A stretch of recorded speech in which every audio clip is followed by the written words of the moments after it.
Have you ever wondered what it would feel like to discover something that shouldn't exist? To stumble upon a place so magnificent, so impossibly golden, that your very eyes would struggle to believe what they're seeing? Tonight, we begin a journey together.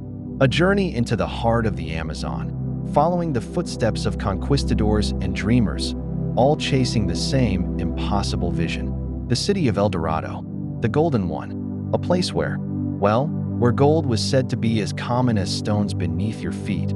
Picture this with me, if you will. The year is 1536. The morning mist clings to the emerald canopy of the Amazon rainforest like silk scarves draped over ancient shoulders.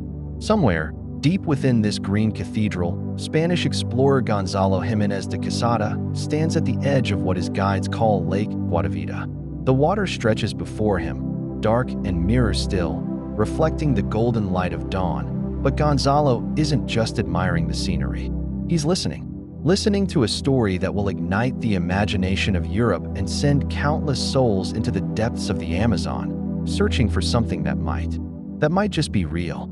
Tell me again, Gonzalo says softly to his Muisca guide, a man whose weathered hands gesture gracefully as he speaks. Tell me about the ceremony. The guide's voice carries the weight of generations, each word carefully chosen, respectfully shared. Every new chief, he begins, his accent thick but his English surprisingly clear. When he takes power, he must give offering to the lake spirits. But not just any offering, senor. Gonzalo leans closer, his armor catching the morning light. Around them, the forest seems to hold its breath. The new chief, the guide continues. He covers himself, completely, in fine gold dust, polvo de oro, from head to toe, until he shines like the sun itself. We call him El Hombre Dorado, the Golden Man. Then, on a raft decorated with emeralds and golden ornaments, he sails to the center of our sacred lake. The Spanish explorer's eyes widen. Gold dust, emeralds, sacred ceremonies. This isn't just a story. This could be the discovery that makes his fortune. That changes everything. And then, Gonzalo whispers. Then, the guide says, his voice dropping to match the Spaniard's hushed tone. El Hombre Dorado dives into the sacred waters, washing away the gold as an offering to the lake spirits. The people throw more gold, more emeralds, until the lake bed becomes a treasure chamber beneath the water. You see, my friend, this is how legends are born, not in libraries or royal courts, but in moments like these, when a true story of a real ceremony, a sacred ritual of the Muisca people, becomes transformed in the telling. When the Golden Man becomes the Golden City. Because Gonzalo, like so many who would follow, heard what he wanted to hear. He heard gold, lots of gold, and somewhere in his mind, perhaps influenced by other tales of magnificent cities like the Aztec Tenochtitlan, the story grew, expanded, became something larger than itself. Let me share something with you, something that might surprise you. The original El Dorado. It was never a place at all. It was a person, a ceremony, a beautiful, sacred tradition of the Muisca people who lived around Lake Guatavita in what we now call Colombia. But isn't it fascinating how stories, how they evolve, how they travel from mouth to mouth, changing just slightly with each telling, until something real and sacred becomes something mythical and golden. As Gonzalo makes his way back through the forest that day, his mind is already racing, already planning. In his leather-bound journal, by flickering candlelight in his tent, he writes, I have heard tell of a place where gold flows like water, where the very buildings gleam with precious metal. The natives speak of ceremonies, of a golden man. But surely, if such riches exist for ceremonies, imagine what riches must exist in their cities. And with those words, written in fading ink by a man who genuinely believed he'd discovered something extraordinary, the legend of El Dorado as a city began to take shape. But Gonzalo wasn't the first to dream of golden cities in the New World. Oh no, by 1536, the Spanish had already discovered and, conquered the Aztec Empire with its magnificent capital of Tenochtitlan. They'd witnessed the incredible wealth of the Inca in Peru. These weren't myths. These were real places with real gold. When stories began to circulate about another golden kingdom hidden somewhere in the vast, unexplored Amazon basin, it didn't seem impossible. It seemed inevitable. Picture the Amazon as it existed then, my friend. A green ocean of possibility, stretching endlessly beyond the horizon. No maps marked its interior. No European had ever successfully traversed its full length. It was mystery incarnate, a place where anything, absolutely anything, could be hiding beneath that emerald canopy. Somewhere in there, the conquistadors would say, pointing into the forest, lies a city more magnificent than Tenochtitlan, more wealthy than Cuzco, and perhaps they were right. You know, there's something almost beautiful about those early Spanish accounts. Not the conquest, of course, but the wonder, the genuine amazement in their letters and journals when they described the craftsmanship they encountered, the sophistication of indigenous civilizations that European scholars had assumed were primitive. Listen to this. From a letter Gonzalo wrote to his king, Your Majesty, the gold work here surpasses anything our finest artisans in Seville could imagine. The natives create birds so lifelike you expect them to sing, fish so detailed you can count their scales. They work emeralds with a precision that would make our jewelers weep with envy. But here's where the story becomes more complex. More human, I suppose. Because while Gonzalo was genuinely impressed by the artistry he witnessed, he was also a product of his time. A time when European nations were competing fiercely for New World wealth. When the discovery of a golden city could elevate a man from minor nobility to legendary status, the pressure to find El Dorado wasn't just personal, it was political, economic, national. Even King Charles V of Spain was funding these expeditions with borrowed money. The Spanish Empire was expanding rapidly, fighting wars on multiple fronts. They needed gold, lots of it, and they needed it soon. When Gonzalo's reports reached Spain, describing sacred lakes filled with golden offerings and stories of El Hombre Dorado. The response was swift and decisive. Find this golden city, came the royal decree, whatever the cost. Let me tell you about the first official expedition to search for El Dorado as a city. It was 1541, just 5 years after Gonzalo's initial reports. A Spanish nobleman named Gonzalo Pizarro, brother to Francisco Pizarro, who had conquered the Inca, was commissioned to lead a massive expedition into the Amazon basin. Massive doesn't begin to describe it, really. Picture this: 340 Spanish soldiers, 4,000 indigenous porters, 4,000 swine, 1,000 hunting dogs, and hundreds of horses. It was a small army, marching into the unknown. Francisco de Orellana was Pizarro's lieutenant, a capable man with kind eyes and a reputation for fairness in his treatment of indigenous peoples. As they prepared to depart from Quito, Francisco wrote in his journal, "Tomorrow we enter the great forest in search of the kingdom of El Dorado. I confess, I am filled with both excitement and a certain unease. The jungle holds secrets we cannot imagine." How right he was. The expedition began well enough. They followed established routes east from the Andes, through territories where Spanish influence had already taken hold. The going was difficult, the terrain challenging, the climate oppressive, but manageable. But as they pushed deeper into the Amazon basin, following rivers and indigenous trails, the forest began to assert itself. The easy paths disappeared. The familiar landmarks vanished. The very air seemed to thicken with mystery and possibility. 3 months into their journey, as evening fell over their riverside camp, Gonzalo Pizarro gathered his men around the fire. The flickering light cast dancing shadows on faces that were growing lean with effort and rich with anticipation. "Francisco," Pizarro said to Orellana, "what news from the scouts?" Orellana consulted his notes, written on damp paper with ink that seemed to fade as quickly as he applied it.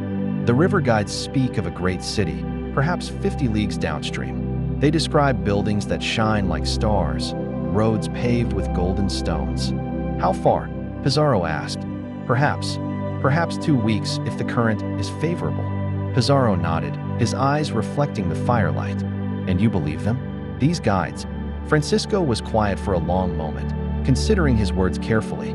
"I believe they are telling us what they believe to be true. Whether what they believe matches what we will find." He shrugged elegantly. "That, mi capitan, remains to be seen." It's in moments like these that I find myself wondering about the complexity of these historical encounters. Here we have indigenous guides, possibly sharing genuine knowledge of settlements downstream, Possibly sharing stories and legends of their own. Possibly. Well, possibly saying what they thought these armed strangers wanted to hear. And we have Spanish explorers, genuinely brave men willing to risk everything for discovery, but also men carrying the weight of their own expectations, their own need to find something extraordinary. Truth, in the Amazon, became fluid, changeable, like the rivers themselves. The next morning, something interesting happened, something that would change the entire trajectory of El Dorado exploration. As the expedition prepared to break camp, a group of indigenous traders arrived in beautifully crafted canoes. They carried goods for trade, exotic birds with feathers like living jewels, intricate pottery, and yes, small golden ornaments of exceptional beauty. But more importantly, they carried stories. There is a place, their leader told Francisco through an interpreter, where the very walls are made of gold, where the chief drinks from cups carved from single emeralds. It lies beyond the great river confluence, where the waters meet and become one mighty stream. The interpreter, a young Spanish priest named Father Miguel, struggled with the translation. The indigenous language had concepts that didn't exist in Spanish, descriptions of things no European had ever seen. He says, Father Miguel paused, consulting his notes. He says the Golden City exists, but it moves. Sometimes it's on the river, sometimes deep in the forest. It appears to some, but not to others. Gonzalo Pizarro frowned. Cities don't move, Father. I'm simply translating what he says, Senor. But Francisco Orellana was intrigued. Ask him if he has seen this city himself. After a lengthy exchange, Father Miguel turned back to the Spanish officers. He says his grandfather saw it once, described it as floating like a great golden island on the water, then vanishing with the morning mist. Now, my friend, here's where our story becomes truly fascinating. Because what if these indigenous accounts weren't describing a fixed city at all? What if they were describing something else entirely? The Amazon, you see, is a world of seasonal changes. During flood season, entire communities relocate to higher ground. Temporary settlements appear and disappear as the waters rise and recede. Traditional festivals and ceremonies move from place to place according to sacred calendars and seasonal availability of resources. What if El Dorado wasn't a permanent golden city, but a movable celebration? A festival kingdom that appeared at certain times, in certain places, under certain conditions? As Francisco Orellana lay in his hammock that night, listening to the symphony of the jungle, the calls of night birds, the splash of fish jumping, the rustle of unseen creatures in the canopy above, he found himself thinking about stories, about truth, about the difference between the two. In his journal, he wrote, "Tonight, I wonder if we are chasing shadows made of gold, or if we are about to discover something so magnificent that our very language lacks words to describe it." The natives speak of El Dorado not as conquistadors speak of cities, with walls and gates and central plazas, but as poets speak of dreams. Perhaps that is the key to understanding. Little did Francisco know that his thoughtful words would prove more prophetic than he could imagine. Because the next morning, everything would change. As dawn broke over their riverside camp, painting the water in shades of gold and amber. A scout came running with news that would split the expedition in two and launch Francisco Orellana into history. Senor Orellana, the scout called, breathless with excitement and something that might have been fear. The river, the great river. We can see where it joins with another, even larger river. And there in the distance, yes? Francisco urged. What do you see? Smoke, senor. The smoke of many fires. A settlement, perhaps a city, at the confluence of the waters. As Francisco gathered his telescope and prepared to see this discovery for himself, Gonzalo Pizarro was facing a difficult decision. Their supplies were running lower than anticipated. Some of the men were beginning to show signs of illness from the humid climate and unfamiliar foods. The indigenous porters were growing restless, eager to return to their own territories. But there, visible in the distance, was what appeared to be their destination. The place where their maps ended and El Dorado might begin. Standing on the riverbank, telescope to his eye, Francisco studied the distant settlement. What he saw was intriguing. Definitely a sizable community. Definitely indigenous. And yes, there seemed to be metallic glints in the morning sunlight that could be gold. but it was too far to be certain, too distant to know for sure. Gonzalo Pizarro made the decision that would define both their fates. "Francisco," he said, his voice carrying the weight of command, "I want you to take a smaller party downriver. Scout the settlement. Determine if this is our El Dorado or simply another indigenous village. And if it is El Dorado," Francisco asked, "then we regroup and claim it for Spain. If not," Pizarro shrugged, "we continue searching." As Francisco selected his men for the scouting mission, 57 volunteers, including Father Miguel and the most experienced river guides, he couldn't shake the feeling that this decision would change everything. In his journal that evening, he wrote, "Tomorrow I depart on what may be the final stage of our quest for El Dorado. I confess to a strange mixture of excitement and melancholy. What if we find it? What if we don't? What if the finding changes us more than we change it?" And here, my friend, is where our first episode must pause.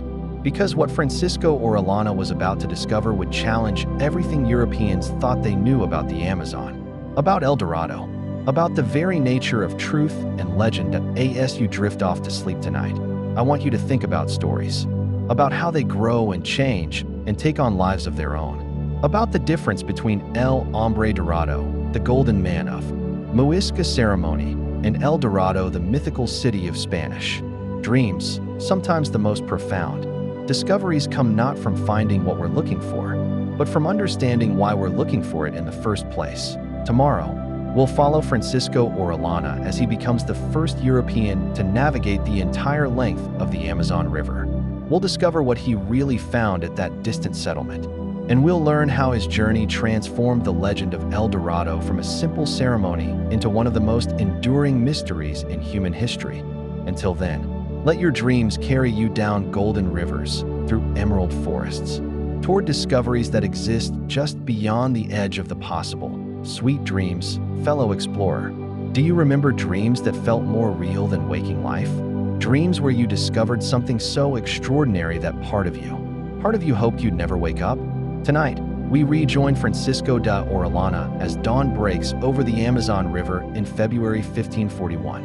The morning mist rises from the water like the breath of sleeping giants, and somewhere ahead lies the answer to a question that has haunted explorers for generations. Francisco stands at the bow of his lead canoe, watching the river curve ahead of them like a golden serpent in the early light. Behind him, 56 men paddle quietly through water that reflects the sky, so perfectly it seems they're floating through clouds. "How far now, do you think?" asks Father Miguel, his voice barely above a whisper. The priest has learned, as they all have, that the jungle listens. Sound carries strangely here, sometimes disappearing entirely, sometimes echoing back from unexpected directions. Francisco adjusts his grip on his telescope, a precious instrument that has become his most trusted companion. The settlement should be just beyond the next bend. Our guide was quite specific about the location. But you know, my friend, there's something I should tell you about that indigenous guide. His name was Aperia, and he was more complex than the Spanish initially understood. Aperia wasn't just providing directions, he was making a choice. A careful, considered choice about what these strangers should see and what they shouldn't as their canoes rounded the river bend. What Francisco and his men saw took their breath away, but perhaps not in the way you might expect. There, spread along the riverbank for nearly a mile, was indeed a settlement, but not a city of gold, not buildings that gleamed like stars or roads paved with precious metal. What they saw was, it was something far more remarkable, though they wouldn't understand its true significance for many years. "Madre de Dios," whispered one of the soldiers. "How many people live here?" Francisco raised his telescope, studying the scene carefully. What he observed was a sophisticated riverside community unlike anything Europeans had encountered in the Amazon. Large, well-constructed houses on stilts, extensive agricultural terraces carved into the riverbank, canals and waterways that suggested advanced engineering, and people, thousands of people going about their daily lives with the organized purpose of a thriving civilization. "Father Miguel," Francisco said quietly, "what do you make of this?" The priest was sketching rapidly in his journal, trying to capture what he was seeing. It's magnificent, Francisco. Look at the organization, the planning. This isn't a simple village, This is a city, a proper city, and it was. What Francisco de Orellana had discovered was one of the major settlements of what archaeologists would later call the Marajura culture, a sophisticated Amazonian civilization that had been thriving for centuries, completely unknown to European scholars. But here's where our story becomes beautifully complex. Because while this wasn't the golden city of Spanish dreams, it was something potentially more valuable, evidence that the Amazon could support large, advanced civilizations. That the empty wilderness described in European maps was actually home to millions of people living in organized, prosperous communities. As their canoes approached the settlement, Francisco found himself thinking about expectations, about the difference between what we hope to find and what we actually discover. Senor Orellana called one of his scouts from a canoe slightly ahead. "They've seen us. People are gathering on the shore." Francisco nodded, his mind racing. This was the moment when European and Amazonian worlds would meet, and how it went would determine, it would determine everything that followed. "Remember," he called softly to his men, "we are guests here. We approach in peace." What happened next challenges many of our assumptions about first contact between Europeans and Indigenous Americans. Because Aperia, their guide, wasn't just guiding, he was diplomatically preparing the way. He'd been in communication with this community for days, explaining who these strangers were and what they sought. As Francisco's canoe touched the shore, he was met not with hostility or fear, but with curiosity. Cautious, intelligent curiosity. The community's leader, a woman whose bearing suggested both authority and wisdom, stepped forward. She wore clothing that incorporated metallic threads, not gold, but copper and tin alloys that caught the morning light beautifully. Her headdress was adorned with feathers of extraordinary colors and what appeared to be polished stones. "Welcome," she said in Spanish that was accented but clear. "I am Idakaina. Aperia has told us of your quest for the Golden City." Francisco felt his heart leap. She knew about El Dorado. She knew, and perhaps she could guide them to it. "You honor us with your welcome, Senora," Francisco replied, his voice respectful. "We seek the great city where gold is as common as stone." Idakaina smiled, but it was a complex expression, part amusement, part understanding, part something else that Francisco couldn't quite interpret. "Walk with me," she said. "Let me show you our city, and perhaps you will understand what you seek." What Francisco saw as Idakaina led him through her settlement was extraordinary, not because of gold or precious stones, but because of sophistication, innovation, human ingenuity applied to the challenges of Amazonian life. The houses were marvels of engineering, raised on stilts that could accommodate seasonal flooding, with walls designed to promote air circulation and roofs that channeled rainwater into sophisticated storage systems. The agricultural terraces demonstrated understanding of soil management and water control that would impress modern engineers. "Your city," Francisco said as they walked, it's magnificent. But the gold? The precious metals we were told about?" Idakaina stopped beside one of the community's workshops, where artisans were creating beautiful objects from a variety of materials: wood, stone, clay, metal alloys, and yes, small amounts of gold. "We have some gold," she said, picking up a delicate ornament that gleamed softly in the filtered sunlight. "We trade for it with people from the mountains. But gold is just one material among many. No more valuable, really, than good clay or strong wood." Francisco stared at the golden ornament, then at Idakaina, then back at the bustling, sophisticated community around them. Something was shifting in his understanding. Some assumption was being gently challenged. "The stories we heard," he said slowly, "about cities made of gold." "Ah," Idakaina nodded knowingly. "You seek the ceremony cities, the festival places." "Yes, I know of these." "Ceremony cities?" Father Miguel stepped closer, his journal ready. Idakaina gestured toward the river. "Sometimes, when the seasons change, when the waters are right, communities come together. Great gatherings, ceremonies that last for days.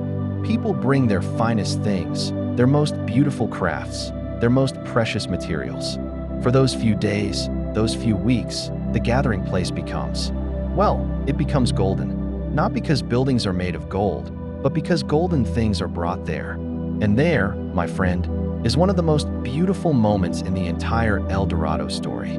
Because Itakaina was describing something real, something that actually happened. Seasonal gatherings where multiple communities would meet for trade, ceremony, and celebration. Events where the finest crafts and most precious materials would be displayed and exchanged. Someone seeing such a gathering from a distance, or hearing it described secondhand, it might well seem like a golden city, a place where gold was everywhere, where wealth was displayed with casual abundance. But it wasn't a permanent city. It was something far more complex, a temporary convergence of prosperity and artistry, appearing and disappearing with the rhythms of Amazonian life. These gatherings, Francisco asked, his voice filled with new understanding, they still happen? Of course, Itakaina smiled. The next great gathering is, perhaps 3 moons from now, when the waters begin to recede. Many communities will come together at the sacred confluence. Would we be welcome to observe? Itakaina considered this carefully. You could observe, yes. But understand, these are sacred times, holy ceremonies. You would need to come not as conquistadors, but as respectful guests. And here, dear listener, Francisco de Orellana faced a choice that would define not just his own fate, but the entire trajectory of Amazonian exploration. He could return to Gonzalo Pizarro with news of this community and the promise of seasonal gatherings that might fulfill their golden dreams. Or he could continue downriver, following the great Amazon to see what other discoveries awaited that evening. As Francisco and his men made camp near Itakaina's community, he wrote in his journal, "Today I have seen something that challenges everything I thought I understood about this great river and the people who call it home. We came seeking a city of gold and found something far more valuable, proof that the Amazon is not empty wilderness, but home to civilizations of remarkable sophistication." But Francisco's contemplation was interrupted by urgent news. A messenger had arrived from upstream, from Gonzalo Pizarro's main expedition. "Senor Orellana," the messenger gasped, exhausted from days of hard travel. "Capitan Pizarro sends word. The men are ill, many ill. The food supplies are nearly gone. He orders you to return immediately, or, Francisco prompted, or continue alone. He cannot wait. The expedition must turn back." Father Miguel looked up from his journal. "What will you do, Francisco?" It was Itakaina who provided unexpected counsel. "The great river," she said softly. "It flows to the eastern sea. Many communities along its length. Some friendly, some less so. It is a journey no outsider has ever completed, but it can be done." Francisco asked, "If the river spirits are willing, if you travel with respect and wisdom." She paused. "And if you truly wish to understand El Dorado, you must see the whole river. The gatherings happen at many places, many times. The golden ceremonies follow the water's rhythm." That night, Francisco made the decision that would make him the first European to navigate the entire length of the Amazon River, a journey of over 4,000 miles through territory no outsider had ever seen. "We continue," he told his men the next morning. "We follow the river to its end." Some of his men chose to return with Pizarro's messenger, unwilling to risk the unknown. But 40-4 brave souls chose to stay with Francisco, to see where the great river would lead them as they prepared to depart. Itakaina provided them with guides, supplies, and something even more valuable, letters of introduction written on bark cloth in indigenous scripts, explaining their peaceful intentions to communities downstream. "Remember," she told Francisco as he stepped into his canoe, "El Dorado is not a place you find. It is something you understand." And so began one of the most extraordinary journeys in the history of exploration. Not just a physical journey down the world's greatest river, but a journey of understanding. A gradual revelation of what El Dorado really was, and why it had captured human imagination so completely over the following weeks. As Francisco's expedition traveled deeper into the Amazon basin, they encountered wonder after wonder. Communities built on floating platforms that rose and fell with the seasonal floods. Gardens that seemed to grow from the water itself. People who spoke in musical languages and created art from materials Europeans had never seen. And gradually, slowly, the nature of El Dorado began to reveal itself, not as a single golden city, but as a network of communities, ceremonies, and seasonal gatherings. A living, breathing culture that honored gold not for its monetary value, but for its beauty, its resistance to tarnish, its ability to catch and hold the light. In his journal, Francisco wrote, "Each day brings new understanding. The Golden City exists, but not as we imagined. It exists in moments, in ceremonies where communities gather and display their finest crafts. It exists in the golden light of dawn on the river, in the metallic sheen of fish jumping, in the way the people here speak of precious things not as possessions, but as gifts to be shared and celebrated." But Francisco's journey was far from over. Ahead lay challenges that would test every man in his expedition. Hostile encounters with communities who had no reason to trust strangers. Rapids that could destroy their canoes in seconds. Tropical diseases that had no European cure. And somewhere ahead, at the mouth of the great river, lay discoveries that would challenge European understanding of geography, of indigenous capability, and of the very nature of the New World. But tonight, as we leave Francisco navigating by starlight through channels that gleam like molten silver, let's think about discovery, about the difference between finding what we expect and finding what we need, about how the most profound revelations often come not from reaching our destination, but from understanding why the journey mattered in the first place. Tomorrow, we'll follow Francisco deeper into the Amazon, where he'll encounter wonders that will challenge everything Europeans thought they knew about the possible. We'll discover how his journey transforms not just his understanding of El Dorado, but the very course of New World exploration. And we'll learn how sometimes the most golden discoveries are the ones that can't be carried away in treasure chests, but must be understood with open minds and humble hearts. Until then, let your dreams flow like great rivers through landscapes of possibility, carrying you toward understanding that glimmers just beyond the next bend. Sweet dreams, fellow traveler. Have you ever felt the moment when a journey stops being about reaching somewhere and starts being about understanding something? When the destination becomes less important than the transformation happening within you? Tonight, we find Francisco de Orellana 3 months into his incredible voyage down the Amazon River. It's May 1541, and the small band of Spanish explorers has traveled deeper into the heart of South America than any European before them. But they're discovering that the heart of the Amazon, well, it's not what anyone expected. Picture this scene with me. The river has grown so wide here that Francisco can barely see the opposite shore. The water moves with the slow, powerful rhythm of something ancient and alive. On both sides, the green cathedral of the forest stretches endlessly toward horizons that seem to curve away from human comprehension. But it's not empty. Oh, it's definitely not empty. "Francisco," whispers Father Miguel from the canoe beside him, "do you see the smoke?" Francisco raises his telescope, scanning the distant shoreline. "Yes, there, and there, and, dear Lord, there as well." Thin columns of smoke rising from the forest, marking communities, settlements, perhaps even cities hidden beneath that emerald canopy. "How many do you count?" Francisco asks. "I've stopped counting," Father Miguel admits. Every bend in the river reveals more. It's as if the entire Amazon is inhabited. And that, my friend, is exactly what they were discovering. Modern archaeologists estimate that in 1541, the Amazon basin supported between 5 and 10 million people living in sophisticated, interconnected communities. The empty wilderness, described in European maps, was actually one of the most densely populated regions in the Americas. But Francisco and his men were seeing this vast civilization at a unique moment in history. A moment that would help explain why later explorers would find so few traces of the magnificent settlements Orellana described. You see, unknown to Francisco, diseases introduced by earlier European contact were already spreading through indigenous communities faster than the Europeans themselves could travel. What he was witnessing was, well, it was both the height of Amazonian civilization and, tragically, the beginning of its collapse. But on that morning in May 1541, none of this was apparent. What was apparent was wonder.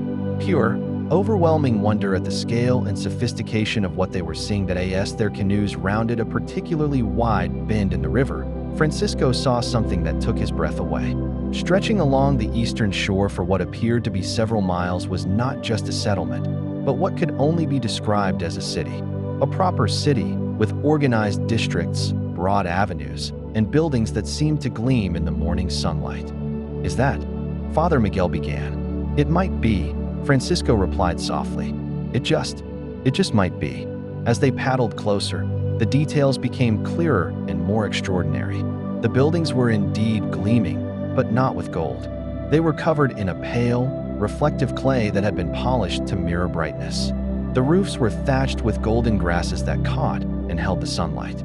And throughout the city, there were genuine metallic accents: copper, bronze, and yes, gold. But what struck Francisco most was the activity.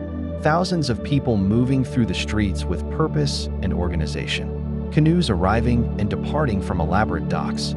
Gardens and terraces that demonstrated agricultural planning on a massive scale. Senor Orellana called one of his men from a trailing canoe. "They've seen us. Look, people are gathering along the shore." Indeed they were. But as Francisco studied the gathering crowd through his telescope, he noticed something that both reassured and concerned him. These people weren't preparing for war. They were preparing for ceremony. Women were bringing out elaborate textiles. Men were donning headdresses of extraordinary beauty. Children were scattering flower petals along the waterfront. It looked like preparation for some kind of celebration or festival as their canoes approached the city's main dock. Francisco found himself thinking about Idacaina's words. "El Dorado is not a place you find. It is something you understand." Maybe he was about to understand. The greeting they received was unlike anything Francisco had experienced in the New World. No weapons, no signs of hostility. Instead, they were welcomed with music, haunting melodies played on instruments Francisco had never seen, creating harmonies that seemed to blend with the natural sounds of the river and forest. The city's leader approached along the dock. He was a tall man whose bearing suggested both authority and kindness, wearing robes that incorporated metallic threads woven in patterns that caught the light beautifully. His headdress was magnificent, feathers and polished stones, and small golden ornaments arranged in designs that seemed to tell stories. "Welcome, travelers from the Sunrise Lands," he said in Spanish that was accented but remarkably clear. "I am Machipero. We have been expecting you." Francisco felt his heart leap. "Expecting us?" Word travels fast on the great river. "We know of your peaceful journey, your respectful encounters with our river sister Idacaina and her people. You seek understanding of the golden ceremonies, yes?" Francisco exchanged glances with Father Miguel. This was it. This was what they had been searching for. "Yes," Francisco replied. "We seek to understand El Dorado." Machipero smiled. "Then you have arrived at an auspicious time. Tomorrow begins the Festival of the Golden River. Communities from 100 leagues in every direction are gathering here. For the next 7 days, this city will become, well, it will become what you call El Dorado." That evening, as Francisco and his men were given quarters in one of the city's guest houses, Father Miguel couldn't contain his excitement. "Francisco," he whispered, "do you realize what this means? We're about to witness the actual El Dorado ceremony. Not just hear stories about it, but see it with our own eyes." Francisco was sketching in his journal, trying to capture the architectural details he'd observed. "I'm beginning to think, Miguel, that we've been looking at this all wrong from the beginning." "What do you mean?"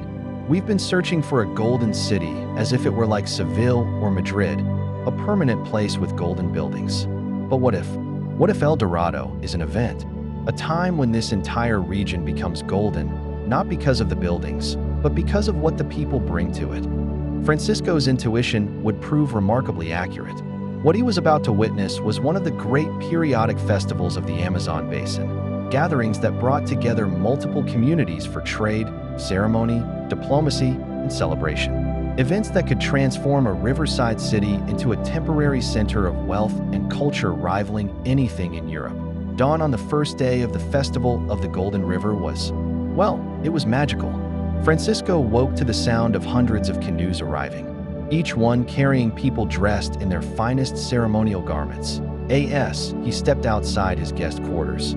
What he saw challenged every assumption he'd held about indigenous American cultures. The arriving canoes were works of art themselves, carved and painted with exquisite detail, many incorporating genuine gold leaf in their decorations. The people wore clothing that represented the finest craftsmanship Francisco had ever seen. textiles woven from cotton and exotic fibers, dyed in colors more vivid than anything in Europe, adorned with feathers, polished stones, and metallic ornaments. But it was the gold that truly took his breath away, not because there was so much of it, but because of how it was used, not as currency or as symbols of individual wealth, but as art, as beauty shared with the entire community. Golden ornaments were gifted freely between strangers. Children played with golden toys that would have been priceless in Europe. Musicians played instruments inlaid with gold and precious stones. Father Miguel, Francisco called softly to the priest, who was frantically trying to document everything he was seeing. "Are you getting all of this?" "I'm trying," Miguel replied, his hand cramping from rapid writing. "But how do you describe something like this? How do you explain to people who've never seen it that an entire city has been transformed into a living work of art?" Throughout that first day, Francisco observed ceremonial after ceremony, each more elaborate than the last. There were processions where participants were literally covered in gold dust, just as the original El Hombre Dorado ceremony had described. There were raft processions on the river, with chiefs and shamans wearing golden masks and carrying golden offerings to be given to the water spirits. But perhaps most remarkably, there were trade ceremonies where communities competed not to accumulate wealth, but to give it away most magnificently. Entire family fortunes and golden objects would be gifted to other communities, who would respond with equal generosity. It's a completely different understanding of wealth, Francisco mused to Father Miguel as they watched one such ceremony. They seem to believe that wealth increases when it's shared, not when it's hoarded. It's almost like the golden objects are just vehicles for something else, Miguel observed. For friendship, for diplomacy, for joy, I suppose. And there, my friend, is one of the most profound insights Francisco de Orellana gained from his Amazon journey. The realization that different cultures could have completely different relationships with precious materials. That what seemed like casual extravagance to European eyes was actually sophisticated. Social technology, ways of building and maintaining relationships between communities across vast distances. On the third day of the festival, Francisco was invited to participate in one of the most sacred ceremonies. Machipero approached him as the sun was setting, painting the river in shades of gold and amber. "Francisco of the Sunrise Lands," he said formally, "would you honor us by joining the ceremony of understanding?" "I would be deeply honored," Francisco replied. "But I don't know the customs. I don't want to give offense." Machipero smiled kindly. "Understanding requires no customs, only an open heart and a willingness to see beyond what you expect to find." That evening, as darkness fell over the river, Francisco found himself in a large canoe paddling toward the center of the wide stream. Around him, hundreds of other canoes formed a great circle on the water, each one carrying participants in the ceremony. The silence was profound. The only sounds were the gentle lapping of water against the canoe hulls and the soft whisper of night wind through the forest. Then, slowly, the ceremony began. One by one, participants began to offer objects to the river. Not just golden objects, though there were many of those, but offerings of all kinds, beautiful textiles, carved ornaments, even simple flowers. Each offering was accompanied by a whispered prayer or blessing. Francisco couldn't understand the words, but he could feel the intention: gratitude, reverence, connection to something larger than individual human concerns. When it came Francisco's turn to make an offering, he reached into his belongings and withdrew something precious: his compass. The instrument that had guided him safely down the great river. As he held it over the water, he whispered his own prayer: "For understanding, for the wisdom to see beyond what I expected to find." The compass disappeared into the dark water with barely a splash. In that moment, Francisco felt something shift within him. Some long-held assumption about the nature of wealth, of civilization, of what made life valuable and meaningful. Around him, the ceremony continued for hours. But Francisco had stopped thinking about documenting it, stopped trying to analyze it. He was simply present, simply part of something larger and more beautiful than he'd ever experienced. The next morning, as the festival continued around him, Francisco wrote in his journal, "I came to the Amazon seeking a city of gold and have found something far more precious: understanding. El Dorado exists, but not as a place that can be conquered or claimed. It exists as a way of being, a way of relating to beauty and wealth and each other. It appears when communities come together with generous hearts and disappears when that generosity fades. But even as Francisco was gaining this profound understanding, events were unfolding that would soon challenge everything he'd learned. Because not all the communities gathering for the festival were pleased to see foreign strangers participating in their most sacred ceremonies on the 5th day of the festival. Tensions that had been building quietly finally surfaced that a delegation of chiefs from downstream communities approached Machiparo with concerns about the Spanish presence. Francisco couldn't understand their language, but their body language was clear enough. They were not happy. The discussion that followed was lengthy and intense. Francisco and his men waited anxiously, knowing that their fate hung in the balance. Finally, Machiparo approached them with news. "My friends," he said, his voice still kind, but now also formal. "Some of our river brothers believe your presence here may bring complications. They have heard stories from other lands about what happens when your people observe our ceremonies." Francisco felt his heart sink. "What do they wish us to do?" "They ask that you continue your journey, that you carry word of what you have seen, but that you do not remain to study us further." Francisco looked around at the magnificent festival still unfolding around them, the golden ceremonies, the generous gift-giving, the communities celebrating together in ways that had clearly been happening for centuries, that he understood. This wasn't rejection, it was protection. These people had created something beautiful and precious, and they needed to guard it carefully. "We will go," Francisco said simply, "and we will carry word of your wisdom and generosity to the world." As Francisco and his men prepared to continue their journey down the great river, Machiparo presented him with a final gift, a small golden ornament in the shape of a river dolphin. "To remember," Machiparo said, "that the most precious things cannot be possessed, only experienced." And so, on a morning when mist rose from the Amazon like the breath of awakening spirits, Francisco de Orellana and his small band of explorers paddled away from the festival of the Golden River, carrying with them memories and understanding that would change how Europeans thought about the New World. But their journey was far from over. Ahead lay the most challenging part of their voyage, the final 1,000 miles to the Atlantic Ocean, through territory that would test every man's courage and determination. As we leave Francisco this evening, let's think about transformation, about how the most profound discoveries are often not about finding new lands, but about finding new ways of understanding the world we thought we already knew. Tomorrow, we'll follow Francisco through the final stages of his historic journey, as he becomes the first European to navigate the entire length of the Amazon River. We'll discover how his experiences with El Dorado influence his reports to the Spanish crown, and how those reports shape centuries of future exploration. And we'll learn how sometimes the most important discoveries are the ones that change not just what we know, but how we see. Until then, let your dreams carry you down golden rivers of possibility, toward understanding that glimmers like precious metal in the depths of an ancient forest. Sweet dreams, fellow seeker. Have you ever reached the end of something so transformative that you weren't sure who you were anymore? When the person who began the journey feels like a stranger to the person who completed it. Tonight, we find Francisco de Orellana in August 1542, nearly 16 months after he first set out to scout what Gonzalo Pizarro thought might be El Dorado.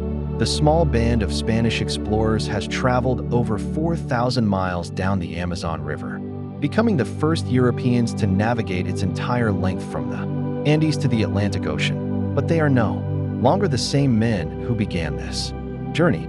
Picture Francisco standing in the bow of his battered canoe, tasting salt in the air for the first time in over a year. Behind him, the great river spreads wide as an inland sea, its muddy waters still carrying the stories of 1,000 tributaries. Ahead, somewhere beyond the horizon, lies the Atlantic Ocean and, eventually, home. But what is home, really, when you've traveled through worlds that exist in no European map? Francisco calls Father Miguel from the canoe beside him, his voice hoarse from months of river life. Do you see it? The color of the water. It's changing. Indeed it is. The muddy brown of the Amazon is gradually mixing with something clearer, bluer. Ocean water, pushing upstream with the tide, meeting the river in a vast confluence that stretches beyond sight. "We did it," whispers one of the men. "Dios mío, we actually did it." They had indeed done it. Of the 57 men who set out with Francisco on what was supposed to be a brief scouting mission, 44 had survived to reach the ocean. They had navigated uncharted waters, survived encounters with both hostile and friendly indigenous communities, endured tropical diseases, and mapped a river system larger than most European countries. But perhaps more importantly, they had solved the mystery of El Dorado, not by finding a golden city, but by understanding what the golden city truly represented. Let me tell you about the final months of their journey, my friend, because those months tested everything Francisco had learned about wisdom, about leadership, and about the difference between conquering and understanding. After leaving Machipero's Festival of the Golden River, the expedition had faced their greatest challenges yet. The river grew wider and more dangerous. Hostile communities, perhaps warned by survivors of earlier Spanish expeditions, attacked them repeatedly. Food became scarce as they moved beyond the territories of friendly guides. But through it all, Francisco held fast to the insights he'd gained. Instead of responding to hostility with violence, he sought understanding.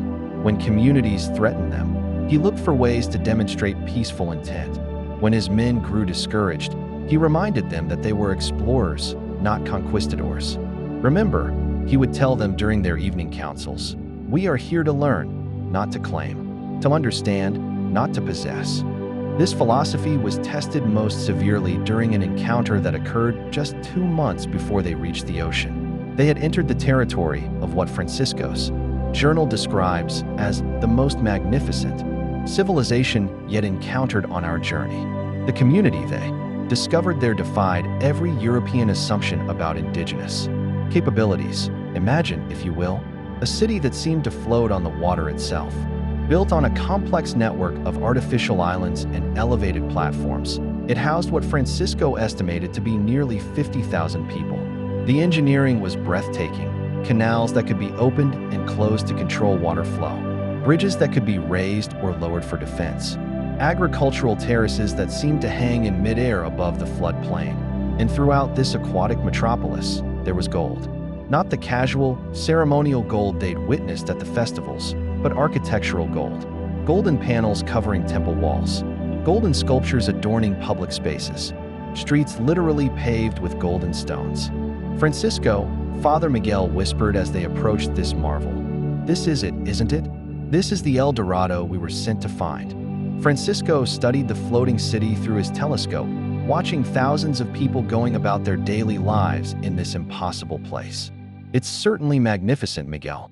But remember what we learned at Machipero's festival. Remember what it kinda taught us. This place, it exists because of the people who built it, not because of the gold that decorates it." And Francisco was right to be thoughtful, because when they attempted to approach this floating marvel, they were met not with curiosity or diplomatic welcome, but with organized military resistance. War canoes emerged from concealed harbors. Warriors in elaborate armor took defensive positions along the city's outer platforms. The message was clear: strangers were not welcome here. But instead of attempting to force their way in, Francisco made a choice that would have seemed incomprehensible to most Spanish conquistadors. He ordered his men to stop, to make camp at a respectful distance, and to wait. "Wait for what?" asked one of his soldiers. "For them to decide whether we're worthy of their trust," Francisco replied. For 3 days, they waited. During that time, Francisco's men could observe the floating city going about its daily business. They could see the sophistication of its engineering, the beauty of its architecture, the prosperity of its people. They could see that this was indeed a golden city in every sense that European imaginations had envisioned. But they also observed something else. They saw that this city's wealth wasn't just decorative, it was functional. The golden elements served practical purposes. Gold's resistance to corrosion made it ideal for critical engineering components. Its reflective properties were used in sophisticated solar heating systems. Its malleability allowed for complex water management mechanisms. "It's not just beautiful," Father Miguel observed as he sketched the city's layout in his journal. "It's brilliant. They're using gold the way we use iron or bronze, as engineering material."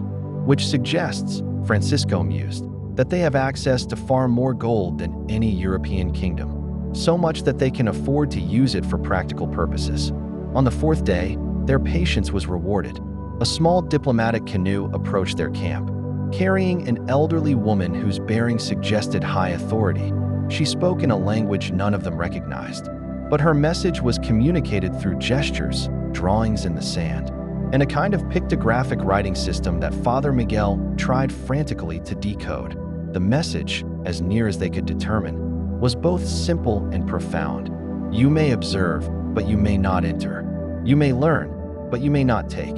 You may remember, but you may not return. Francisco accepted these terms without argument. For the next week, they remained camped within sight of the floating city, documenting everything they could observe from a distance. Francisco's journal from this period is filled with detailed descriptions of engineering marvels, architectural innovations, and social organization that challenged every European assumption about indigenous capabilities. But perhaps most importantly, his journal records his growing understanding of what El Dorado truly represented. This city, he wrote, is indeed the El Dorado of Spanish dreams, a place where gold is so abundant it serves practical purposes. But it exists not because gold is valuable to these people, but because they have developed the knowledge and skills to make gold serve their needs. The real treasure here is not the gold itself, but the wisdom that knows how to use it. And then, on the seventh day of their vigil, something extraordinary happened. The elderly diplomat returned, this time carrying a gift that was a golden plate, but not merely decorative.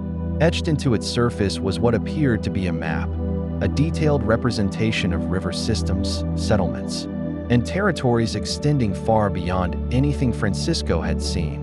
Through careful gestures and drawings, the diplomat conveyed that this was a gift of knowledge, information about the river systems they would encounter as they continued toward the ocean, a guide to help them complete their journey safely. But why?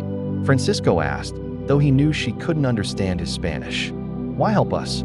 The woman's response, communicated through gestures and expressions, seemed to say, because knowledge should flow like water, freely, generously, toward wherever it is needed.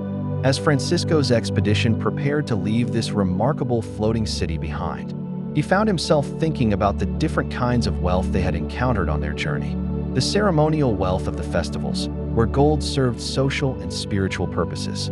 The practical wealth of this engineering marvel, where gold served functional purposes. And underlying both, the intellectual wealth, the knowledge and wisdom that made all other forms of wealth possible. The final months of their journey to the ocean tested this understanding in ways Francisco hadn't anticipated. As they moved beyond the territories of sophisticated urban civilizations, they encountered communities that had been devastated by diseases introduced by earlier European contact. What they found was heartbreaking. Entire settlements standing empty, agricultural terraces returning to forest, engineering works falling into disrepair, not because of war or natural disaster, but because the knowledge needed to maintain them had been lost when the people who held that knowledge had succumbed to illnesses their immune systems had never encountered. Francisco, Father Miguel said one evening as they camped beside the ruins of what had clearly been a prosperous town, Are we seeing the future? What will happen to all the magnificent places we've visited? Francisco was quiet for a long time before answering. I don't know, Miguel, but I know this. If these civilizations are lost, it won't be because they lacked wealth or wisdom or sophistication. It will be because contact between worlds sometimes brings consequences that no one intended. And so they continued downriver, carrying with them not just the memory of golden cities and magnificent civilizations, but also the sobering awareness that they might be among the last Europeans to witness these wonders in their full glory. When they finally reached the ocean in August 1542, Francisco stood on the beach watching Atlantic waves lap at sand that had been carried there by rivers flowing from the Andes Mountains. In his hands, he held the golden river dolphin that Machipero had given him, a small reminder of ceremonies and wisdom that existed far beyond European understanding. What will you tell them? Father Miguel asked. When we return to Spain, what will you tell them about El Dorado? Francisco was quiet for a long moment, watching the waves. I'll tell them the truth, that El Dorado exists, but not as a place that can be conquered. It exists as an understanding that can only be earned. And will they believe you? Francisco smiled sadly. Some will. Others will hear only what they want to hear, stories of golden cities waiting to be claimed. But perhaps a few will understand that the real treasure was never the gold itself, but the wisdom to see beyond what we expected to find. As evening falls over our story tonight, let's think about endings, about how the completion of a journey is often just the beginning of understanding. What the journey meant. Francisco de Orellana had set out to find a golden city and instead discovered golden civilizations, plural, not just one El Dorado, but many different ways of understanding wealth, beauty, and the relationship between human communities and the natural world. Tomorrow, in our final episode, we'll follow Francisco as he returns to Europe with his incredible tale. We'll discover how his reports influenced centuries of future exploration and how the legend of El Dorado continues to evolve long after Francisco's death. And we'll learn how sometimes the most important discoveries are not the ones we can hold in our hands, but the ones that change how we see the world and our place within it. Until then, let your dreams carry you to places where wisdom flows like rivers toward the sea, where understanding accumulates like sediment in the delta of consciousness, where the golden light of insight transforms everything it touches. Sweet dreams, fellow navigator. Have you ever tried to describe a dream so vivid, so transformative, that words seem to dissolve before they can capture its essence? When the most profound experiences resist all attempts to share them with others. Tonight, we find ourselves in the Spanish port city of Sanlúcar de Barrameda in September 1542, after an incredible journey that began as a simple scouting mission and became the first European navigation of the entire Amazon River. Francisco de Orellana has finally returned home. But home? Well, home feels like a foreign country now. Picture Francisco standing on the dock where he first embarked for the New World years ago, watching familiar fishing boats return with their evening catch. The Mediterranean sunset paints the sky in shades of gold that remind him of Amazon dawns. The church bells of Sanlúcar ring with the same bronze tones as ceremonial instruments he heard at Indigenous festivals. Everything is familiar, yet nothing feels quite real that in his weathered hands. Francisco holds a leather portfolio containing his journals, maps, and sketches from the Amazon expedition. 40 pages of observations that document one of the most extraordinary journeys in human history. But as he looks around at the bustling Spanish port, he wonders, how do you explain a golden river to people who have only seen silver streams? Father Miguel approaches along the dock, his own journal tucked under his arm. The priest looks older than his years, marked by experiences that have no equivalent in European life. Francisco, Miguel says softly, are you ready for this? As ready as one can be to translate wonder into words, Francisco replies. You? Miguel smiles sadly. I've been practicing my story for months, but every time I try to describe what we saw, it sounds like fiction, like something from a book of fairy tales. And therein lay the central challenge Francisco would face for the rest of his life. How do you convince a world that barely believes in the possibility of indigenous sophistication that you've witnessed civilizations that rivaled ancient Rome in their engineering prowess? How do you explain golden cities to people who assume all wealth flows from European mines? Francisco's first audience was King Charles V himself, along with the Council of the Indies, the royal body that governed Spanish colonial policy. The meeting took place in a grand hall of the Alcazar of Seville, where afternoon light streamed through stained glass windows, casting colored shadows on ancient stone floors. Captain Orellana, the king began, his voice carrying the weight of empire. We have read your preliminary reports with great interest. Tell us, in your own words, what you discovered in the great river. Francisco stood before the assembled nobles and officials, acutely aware that his sun-weathered appearance and simple clothing contrasted sharply with the elaborate court dress surrounding him. Your Majesty, Francisco began, his voice steady despite the magnitude of what he was attempting to convey. I have seen cities that challenge everything we thought we knew about the New World. Communities of such sophistication that their engineering surpasses our own. Civilizations that have transformed vast wilderness into gardens of prosperity. A murmur ran through the assembled courtiers. King Charles leaned forward slightly. And the gold, Captain? Your reports speak of abundant gold. Francisco chose his words carefully. Yes, Your Majesty. Gold in quantities that almost defy description, but not simply hoarded wealth. Gold used as we might use iron or stone, practically, functionally, as part of sophisticated technologies. This from the Count of Osorno, a man whose skepticism was evident in his voice. Water management systems, my lord. Solar heating mechanisms. Architectural elements that serve both practical and aesthetic purposes. These people have developed uses for gold that our finest artisans have never imagined. What followed was a 3-hour session during which Francisco attempted to describe wonders that had no European equivalent. He spoke of floating cities and seasonal festivals, of gift-giving ceremonies and river networks that connected communities across thousands of miles. He described the Festival of the Golden River, where communities gathered to share wealth rather than accumulate it. He told of Machipero's wisdom and Itakaina's diplomacy. He explained how El Dorado was not a single golden city, but a network of golden cultures. The nobles listened with varying degrees of belief and skepticism. Some were clearly fascinated by Francisco's accounts of indigenous engineering and social organization. Others seemed to hear only the parts about gold and strategic opportunities. Captain, the king said when Francisco had finished his account, these civilizations you describe, they're still there? Still thriving? Francisco hesitated, remembering the abandoned settlements they had passed, the signs of population decline, the evidence of communities devastated by diseases that had preceded them downriver. Some are, Your Majesty, but I fear that contact with our world may bring changes these communities are not prepared for. The king nodded thoughtfully. Your concerns are noted, Captain, but surely you understand. Discoveries of this magnitude cannot remain unexplored. If these golden cities exist, Spain has a responsibility to investigate them further. And there, my friend, Francisco faced the impossible challenge that would haunt him for the rest of his life. He had witnessed something beautiful and profound, civilizations that had achieved harmony between human needs and natural resources, cultures that viewed wealth as something to be shared rather than hoarded.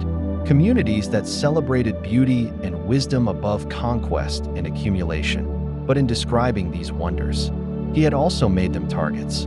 Within months of Francisco's return, the Spanish crown authorized new expeditions to find and claim the golden cities of the Amazon. Explorers like Diego de Ordaz, Pedro de Silva, and later Sir Walter Raleigh would spend fortunes and risk countless lives attempting to locate the permanent golden city that Francisco's reports seemed to describe, but they never found it.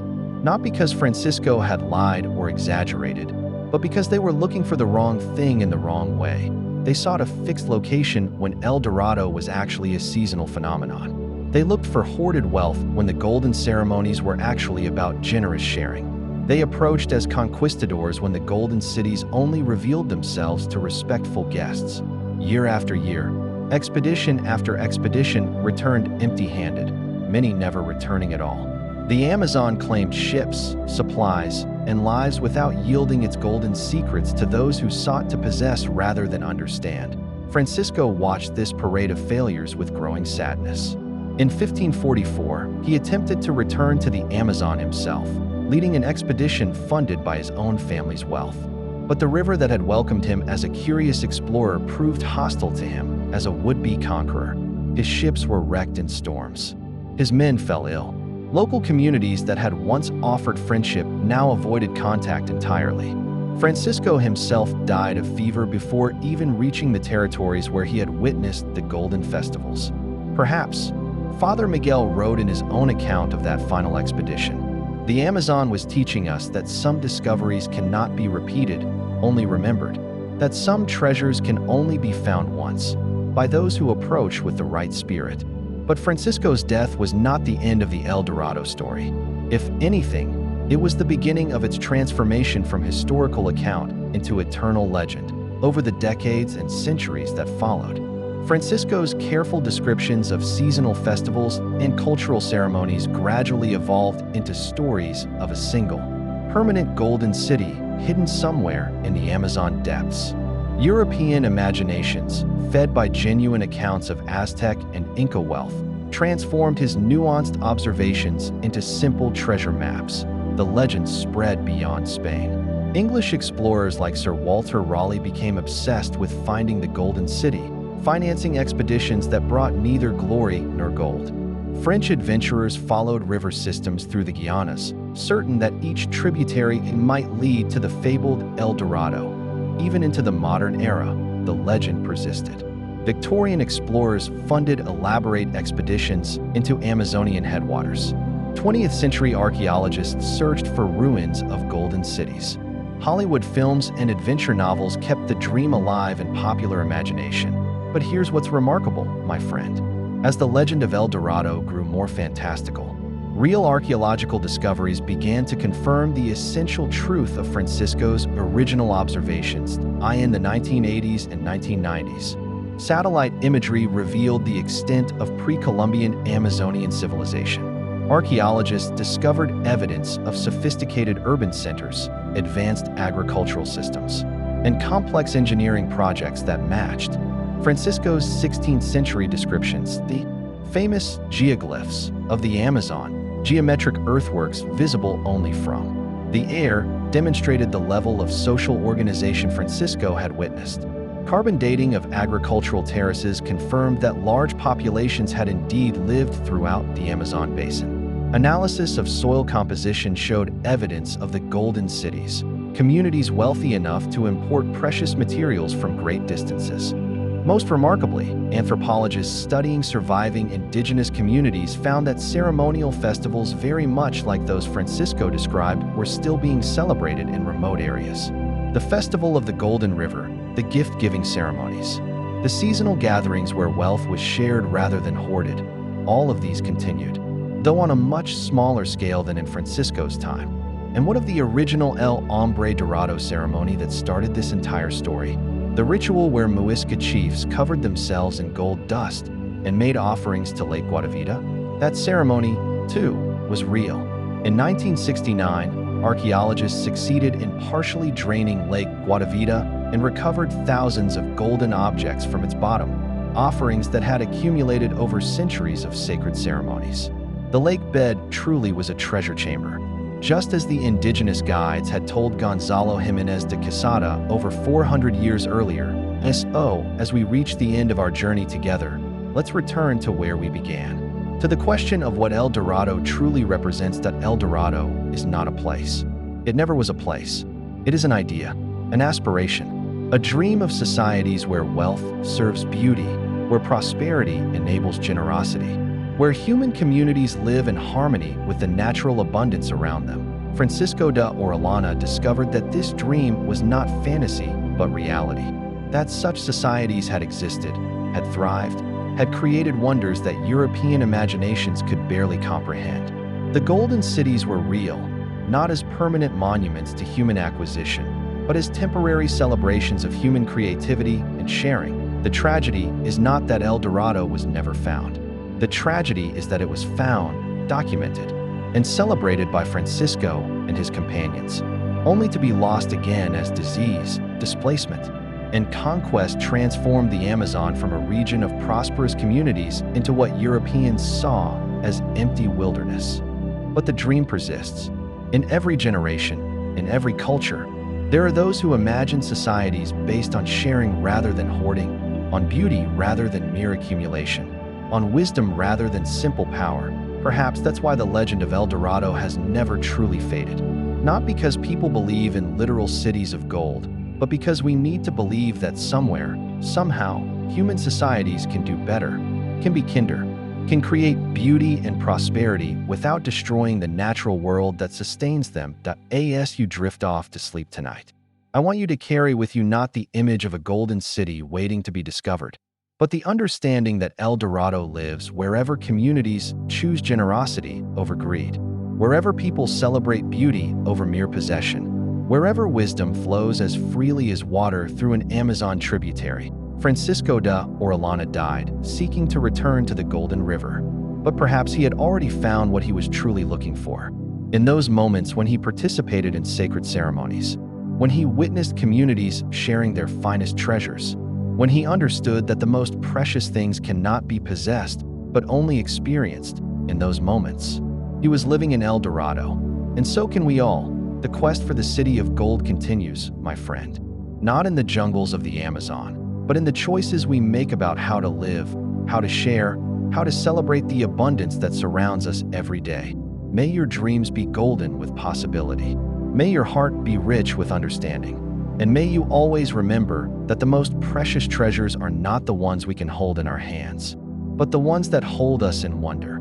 Thank you for joining me on this journey down the golden river of human possibility. Until we meet again in the realm of dreams and discovery, sleep well, fellow explorer. Sweet dreams.